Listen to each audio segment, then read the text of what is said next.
Interpretation is addressed to people who freely chooses to visit a site or heritage resource in their leisure time.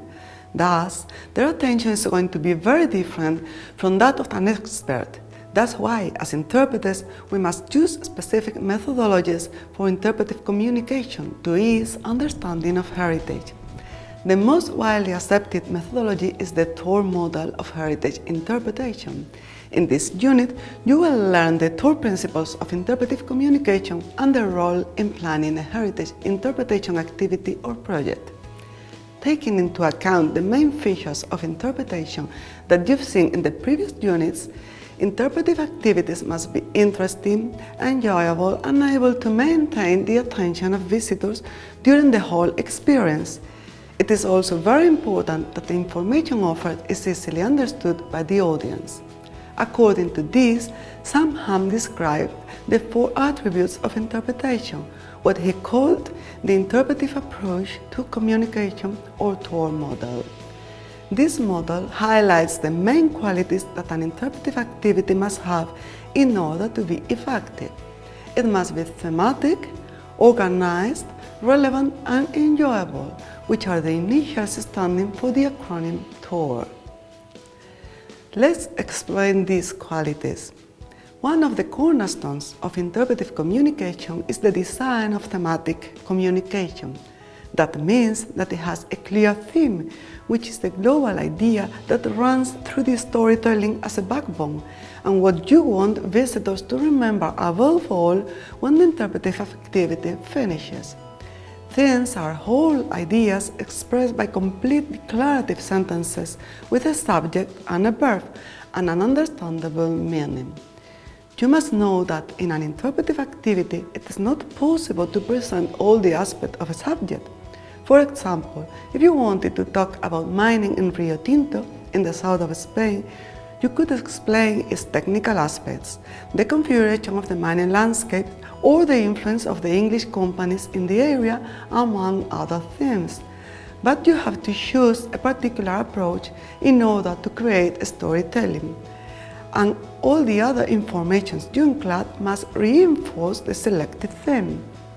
Finally, you, the interpreter, must look for the most interesting ideas and the necessary strategies to connect the resource with its intangible meanings and to focus on universally important concepts. Here we have some hand receipts to make powerful themes. In heritage interpretation, information must also be organized. Messages are better understood when they follow a structured pattern, that is, when we build a good story. This way, visitors can understand the message in the short period of a time of a visit. It is also very important that the story doesn't have more than 3 or 4 main ideas to help you to keep the attention of the visitors. As we have previously said, interpretation has to be relevant for the audience. This means that the interpretive message must be understood by your public because it is meaningful and of personal interest for them.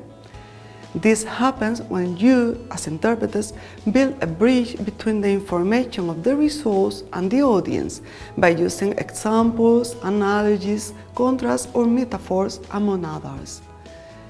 It is also necessary to connect the information offered to something that the visitors care about, so that they can relate the message to their personal experience. Finally, heritage interpretation is enjoyable, which means that you must try to engage visitors with the heritage element they are visiting.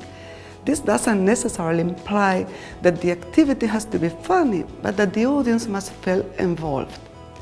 To make information more enjoyable, you can use different tools like smiling or sense of humor, verbs in active voice, a friendly and familiar language.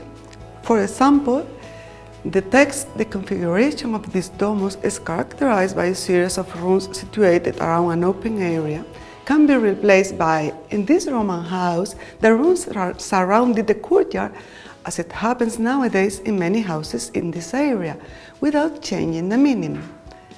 Other tools are encouraging visitors' participation and the use of the 5 senses, explaining the cause and the effect, the use of analogies, exaggerating size or time scale, or focusing on an individual.